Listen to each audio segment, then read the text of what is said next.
Olá, bem-vindos ao nosso espaço aqui de reflexão sobre liderança, sobre gestão de equipes.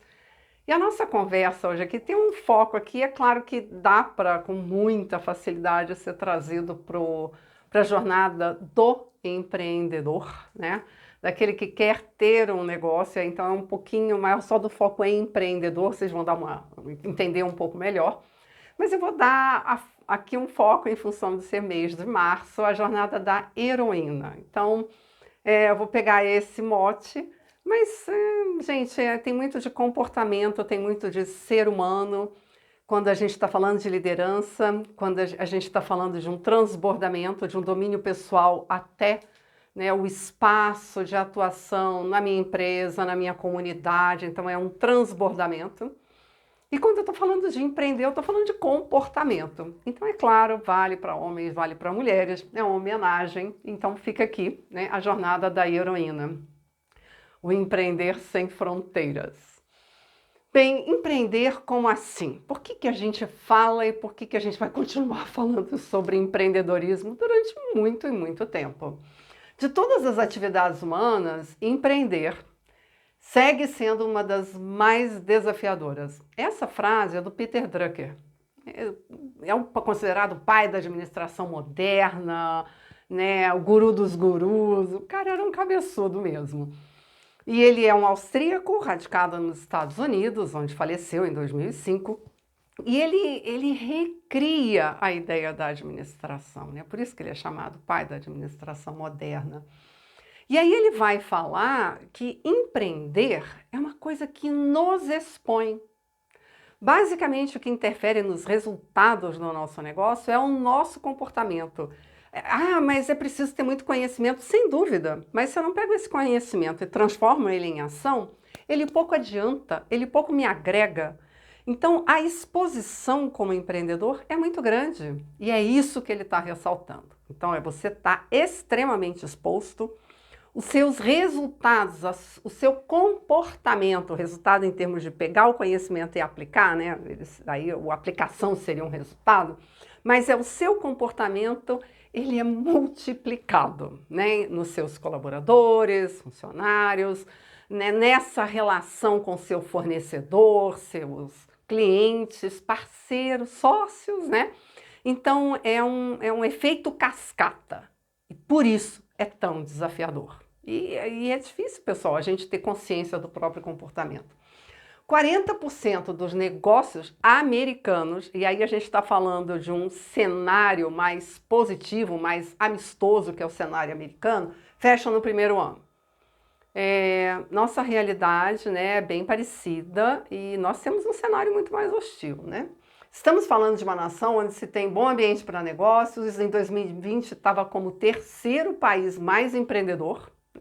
Então, a Alemanha em primeiro, Japão em segundo, tendo ainda Reino Unido em quarto. Vê que quando a gente fala de Estados Unidos, Alemanha, Japão, Reino Unido, nós estamos falando de PIBs excepcionais e da relação PIB per capita muito boa. Ou seja, há uma dignidade, há um viver com mais qualidade nesses países. E, pessoal, está atrelado empreendedorismo ao PIB. A quanto de valor é produzido por aquela nação e aí o quanto que a sua população fica mais rica. Pobre tem em tudo que é lugar, rico tem em tudo que é lugar, mas a gente entender como que estão essas pessoas da classe mais baixa, elas estão numa situação muito melhor nesses países, onde por acaso o empreendedorismo é muito alto. O Brasil está em 34º, né, no recorte empreendedor, né, 28ª na lista geral dos melhores países, né, para se empreender. Então, é meio árduo o nosso caminho aqui. Empreendedorismo em números, Brasil e mundo. Previsão era que no final de 2020, antes da pandemia, né, teríamos um quarto da nossa população adulta envolvida em seu próprio negócio. E olha que a gente teve queda dessa participação em 2016 e 2018. É árduo empreender. Mas então por que ainda assim tantas pessoas falam, tem o seu negócio, empreender é tudo, não sei o quê? Porque ali você tem a chance de se melhorar como pessoa, de verdade. Você tem vários estímulos para que isso aconteça. E você tem um estímulo fundamental, que é você ter uma postura de maior autorresponsabilidade, né? O que que eu posso fazer para interferir nessa situação? O que que eu consigo aprimorar no meu comportamento, nas minhas habilidades, na minha competência de um modo geral, né? Então, estou falando aí de conhecimentos, habilidades, atitudes, para atingir o resultado que eu quero. Então, é uma postura de, ao invés de sentar e chorar e ficar apontando para todos os culpados que me levaram àquele resultado, eu, né, sento, choro e matuto o que que eu vou mudar na minha estratégia. Isso faz do empreender, ai, uma ótima escolha de vida. Então, você vai, né, ter o seu negócio, pode ser que o seu negócio quebre muitas vezes, pegue outras, né, boas ondas, tenha um ótimo resultado. É muito possível que você quebre algumas vezes. Em média, realmente, em torno de três vezes, pelo menos, os negócios são quebrados, alterados. É uma média. Tem gente que nunca quebrou, seu negócio sempre foi um sucesso. Tem gente que quebrou muito pra caramba, muito mais do que três. É uma média. Significa que os negócios vão e os aprendizados ficam e que a gente se levanta, sacode a poeira, toca em frente. E isso faz ainda mais o empreendedorismo alguma coisa tão fascinante. E esses espaços onde a gente vem, troca livros, conversas, bate-papo, clubes de negócio, todos os espaços que você puder ir para se fortalecer, para aprender com o erro alheio, é muito bom, né? É realmente fantástico. O Brasil apresenta a quarta maior taxa de empreendedorismo inicial de negócios, quer dizer, negócios até 3,5 anos assim, de vida. Essa marca é superior às registradas nos países BRICS, Estados Unidos, Colômbia, México, Alemanha, ou seja, a gente aposta muito nisso. De vez em quando, muda o tipo de empreendedorismo. Há dois tipos de empreendedorismo, por necessidade e por oportunidade. Eu não fui forçado, mas eu vi uma oportunidade, eu vou abrir um negócio. Esse costuma ser mais planejado, ter mais robustez, ter mais longevidade. E o outro, que é chamado de empreendedorismo por sobrevivência, eu fui demitido, deu tudo errado e agora eu vou abrir um negócio. Não sei direito no que, não pensei a respeito. Eu estou indo muito às cegas, com pouco planejamento, isso reduz a probabilidade de êxito do meu negócio. Mas, assim, ó, se você for persistente, estiver aberto aos feedbacks e à aprendizagem, é possível que você quebre um pouco mais. Mas é difícil se você persistir e for aprendendo e ajustando. Persistência tem muito a ver com essa capacidade de aprender e mudar, né, quando necessário. É muito possível que você vá ter bons resultados, tá? Então, tá aí. Empreendedorismo feminino em números no Brasil. As mulheres são cerca de 49% dos 11, né, quase 12 milhões de empreendedores iniciais, esses que têm até 3 anos e meio de negócio. Mas representa, aí cai um pouco, tá vendo? 43% dos negócios com mais de 3 anos e meio. É difícil levar um negócio adiante. É difícil. E às vezes há vários fatores, né? Esse fluxo econômico, ciclos. Aí, pô, agora a gente teve uma pandemia inteira, mas os fluxos muitas vezes faz essa redução acontecer. Aí o surgimento de filhos, um negócio demanda bastante tempo, há ajustes que o casal faz, então isso tudo acaba impactando nesse negócio, tá? E aí é bom a gente ir olhando e entendendo para poder ajustar e fazer boas escolhas. Mesmo sendo mais escolarizadas, ganham 22% menos que os homens. Isso aqui no mesmo cargo. Então isso é um negócio para a gente ficar de olho, a gente saber. A gente não replicar. Tem um quê de cultura aqui. Quando eu contrato, eu mesmo forço isso aqui, né? Abaixar um pouco o preço, porque afinal a mulher, sei lá, ela depois pode ir embora. Nós, pelo menos nós mulheres, não replicarmos isso aqui é muito importante. Estudo da Fundação Getúlio Vargas, a FGV, mostra que as mulheres foram mais ágeis para implementar inovações nos seus negócios. Olha que legal. 71% usam as redes sociais contra 63% dos homens. Então agora na pandemia, galera, a gente teve mais, assim, virou a chave um pouco mais rápido, foi mais ousada, né? Buscou inovar, principalmente tudo relacionado à comunicação, é um pouco mais próximo do universo feminino. E aí é legal a gente saber disso e, de novo, tá antenado, porque isso aqui é um processo de aprendizagem. Para todo mundo as redes sociais estão novas. Para todo mundo a galera não sabe direito. Como é que é isso? Do tanto que a gente está mais exposto, mais convidado a se posicionar. Como se posicionar? Trazendo a nossa bagagem, trazendo esse olhar que é muito mais acolhedor, inclusivo, que é uma coisa bastante característica feminina. E a gente não pode perder. Esse autor aqui tem um livro que procura lançar luz sobre ter um negócio, né? E ele fala, o que envolve um negócio? 3 bons pilares. A parte técnica, sim, você tem que saber do que você vai fazer, né? A parte empreendedora, então é bem vinculada a comportamentos, a gente vai ver isso. E uma parte de gestão, que está ligada a ser uma boa administradora. Então, olha só, apesar de ser um negócio, ele envolve uma certa quantidade de atividades que, se você não cuidar delas, você vai estar cada vez assim mais fragilizado. É uma certeza que o seu negócio vai dar errado? Não. Também tem as 3. É uma certeza que vai dar certo? Certeza nós não temos aqui, né? Como eu costumo brincar, a gente pode amanhecer morto, mas assim, potencializa muito o seu negócio. E não é eu que estou falando, ou só ele, tem muitas pesquisas vinculadas a isso. Então, por que não investir, né? Até porque, se você gosta do que você está fazendo, se você viu nisso uma oportunidade ou é uma necessidade, você ter qualidade, ter uma boa técnica, é claro que vai te diferenciar. Então, vê como é legal, né? Todo negócio visa atender uma necessidade e tem que ter um resultado financeiro, senão não permanece.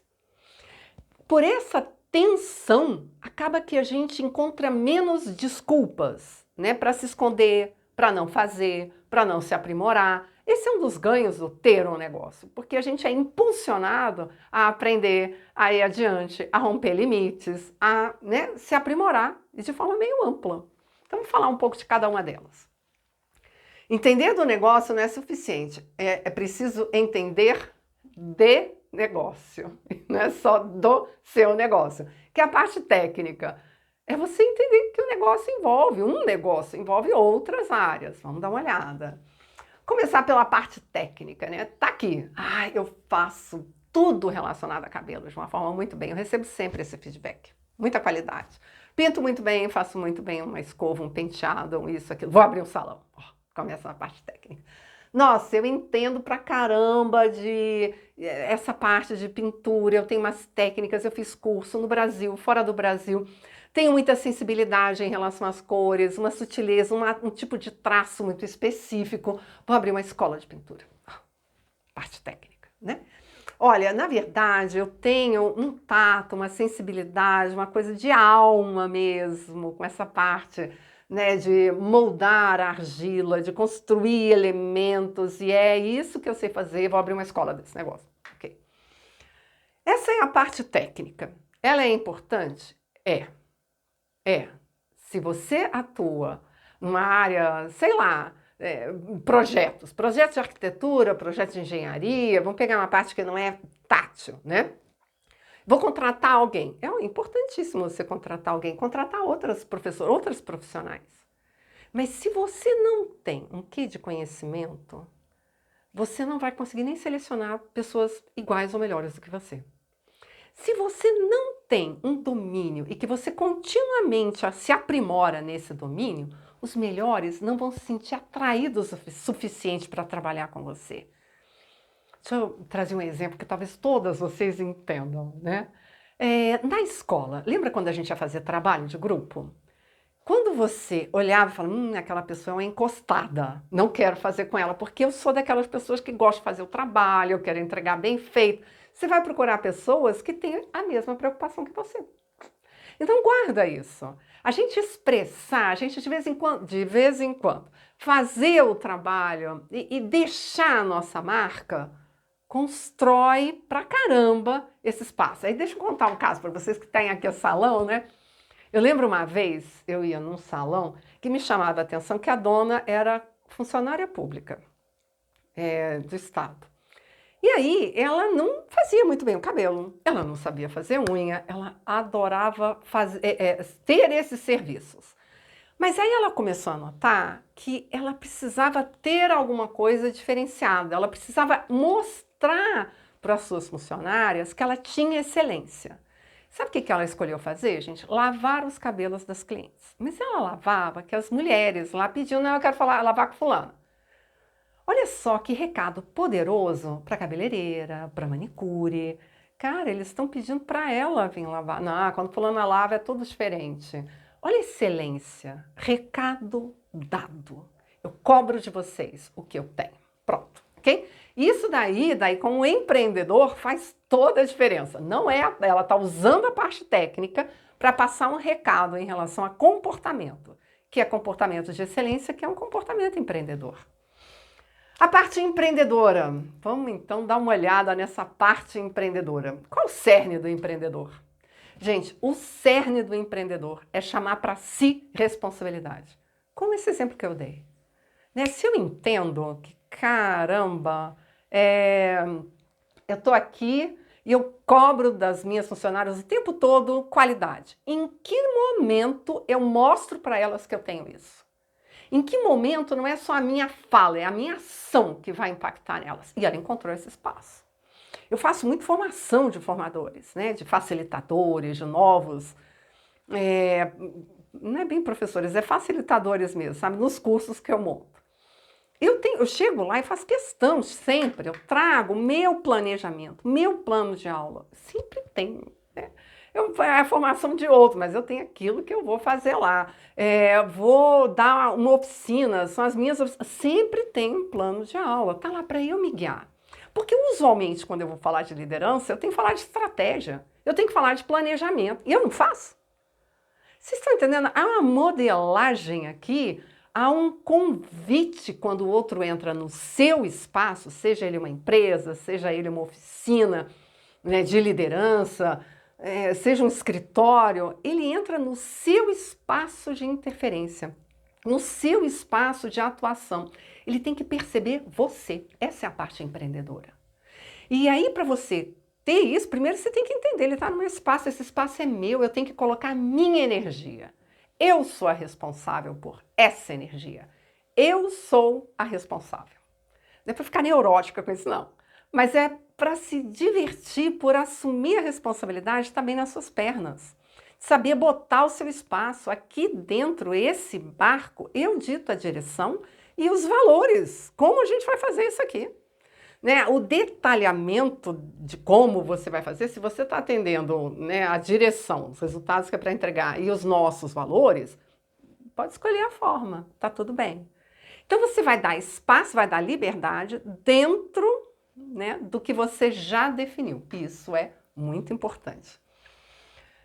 Buscar novas oportunidades de forma persistente. Essas duas coisas aqui são fundamentais, né? Essas oportunidades novas a gente está abrindo e eu só faço buscar oportunidade dessa forma constante quando eu chamo para mim essa responsabilidade. Eu tenho autorresponsabilidade. E aí, uma dica, como eu falei para vocês, eu sou facilitadora do Seminário Empretec e eu aposto muito nessa metodologia. Se você quer ter um negócio, ou tem e ainda não fez, faça. Esse é um seminário da ONU e ele vai trabalhar bastante o cerne do empreender, que é o seu comportamento. Então ele vai trabalhar o quanto o comportamento está ligado aos resultados e que isso tudo depende da força do seu local de controle.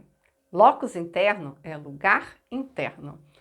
E significa que você acredita que o lugar de controle da sua vida é interno. É isso. Isso é o locus de controle interno. Essa teoria começou lá na década de 60, 50 e ela só se fortalece. Então é legal a gente estar no ambiente, eu convido mesmo, né, para que vocês possam trabalhar esses seus comportamentos, se comparar com empreendedores de sucesso, ter feedbacks incríveis a partir dos resultados que você constrói. E isso faz muita diferença no fortalecimento dessas características que levam a bons resultados, esse seu lado empreendedor. E aí, né, então falamos um pouco da técnica, falamos um pouco do empreendedor, vamos falar um pouco dessa parte administrativa. E quando a gente está falando de administração, a gente está falando de dois pilares, a gestão e a liderança. E aí, Gestão é tudo aquilo, pessoal, que me coloca no presente, sabe? Assim, bem presente. Como eu vou fazer isso? Quando eu vou fazer isso? Como fazer isso de forma eficiente? Como replicar isso e garantir qualidade? Então, eu vou pensar processos, eu vou pensar marketing, né? Muito mesmo, vou pensar gestão de equipes a partir dessas conversas de monitoramento. Tudo isso é gestão. A gente pode dizer que é o esqueleto, né, da parte administrativa. A parte de liderança é toda vez que eu penso sobre propósito e valores. Não é o como e quando, é o que, por quê. Muda muito. Qual é a pergunta mais importante? Não tem. A gente precisa das duas pernas para andar bem. Se esse é o esqueleto, isso aqui é a musculatura. Me faz andar, me faz inovar, me faz mudar de forma constante, mas com propósito, com significado. Então eu olho para essa equipe e injeto nela, trago nela estímulos, não motivação, que é algo interno, mas estímulos que a façam, né, pelo menos refletir. Esse é um local que tem a ver com o meu propósito, então vou fazer a minha melhor entrega. Isso aqui não tá bom para mim não, vou me embora. Olha que coisa boa também. A pessoa encontra um local onde ela vai poder fazer uma melhor entrega e você abre espaço para receber, né, funcionários que estejam alinhados com o seu propósito, com seus valores. Então, aqui, né, então, o que eu trabalho? Eu trabalho basicamente oficinas de 8 horas. Então, aqui eu tenho 8, né? Já bem estruturadas, várias vezes aplicadas. Eu trabalho muito propósito e legado, gestão do tempo, inteligência emocional, gestão da mudança, conversas internas que impactam direto nessa ideia do locus de controle, articulação, persuasão, gerenciamento de equipe, então como trabalhar bastante essa parte da conversa, né, dos desafios da delegação, do feedback. Aqui a gente trabalha bastante também feedback positivo, corretivo, a ideia de cultivar significado, porque isso garante felicidade e isso garante produtividade. Então essas oficinas são de 8 horas e eu consigo aí fazer uma entrega de qualidade. Então aqui a gente trabalha a parte da administração. Tem o que de gestão de equipes e tem o que forte também de liderança, as duas pernas. Então, ainda na parte de habilidade bem forte aqui de liderança, eu estou com uma oficina de 21 horas, são 3 dias, onde eu vou trabalhar cada domínio, eu e o outro e eu o ambiente. Quando eu trabalho eu tenho que trabalhar duas perspectivas que se complementam, a ação e a reflexão. Para o líder, ele tem que trazer mudança, mas ele tem que trazer aprendizados. E sem reflexão, não há aprendizagem. Então aqui a gente vai trabalhar bastante a ideia da essência da liderança, que é o porquê eu faço as coisas. Então a ideia é construir isso, aprofundar feedback, desenvolver habilidades para a construção de soluções compartilhadas. Então como que eu trabalho com um par, né, para estar buscando uma solução e não somente levando isso para o nível superior, hierárquico. Aprendendo a pedir, o pedir é fundamental, né? Assim como também aqui no Aprofundando o Feedback, o receber feedback é muito importante. E cá entre nós é muito desafiador, muito difícil, mas sem isso eu não avanço, então preciso me abrir. Trabalhar os aceleradores da mudança e como moldar uma cultura de integridade. Talvez esse, já há alguns anos, mas só se acelerou, é um dos pontos que a gente mais tem que procurar resgatar, os lastros de confiança. Aqui, de novo, na pandemia, não sei vocês, mas com tantas informações dúbias, contraditórias, eu saio sem conhecer pouquíssimo nada dessa doença em si, confusa em relação à nossa ciência e sua credibilidade, desconfiada, quer dizer, rompeu-se vários vínculos de confiança ao invés deles serem construídos, né? Em relação a profissionais, em relação a instituições. Eu saio muito mais ressabiada com um passo atrás do que reforçada em termos de confiança. E aí, esse é um grande tributo, um grande alicerce, um grande diferencial para as empresas. Construir integridade. Empresas e relações, né? Então, essas são as partes do negócio. E aí, à medida que eu trabalho isso, o ganho é que eu me trabalho. No final, né, o que fica?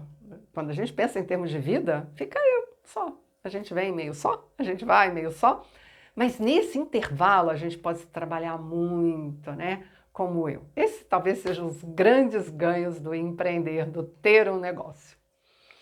Então é nítido o crescimento do empreendedorismo feminino, que bom, aproveitem. O ambiente digital demanda maior escolaridade, mesmo pelas muitas tecnologias que vêm, e isso favorece as mulheres. No Brasil, elas têm um maior nível de escolaridade. Então, se arrisquem, né? Se arrisquem, essa é a ideia. Ousar é a palavra. Bem, fica aqui meus contatos, gente. Obrigada, espero ter agregado aí alguma coisa, algumas reflexões, algumas ideias. Até a próxima.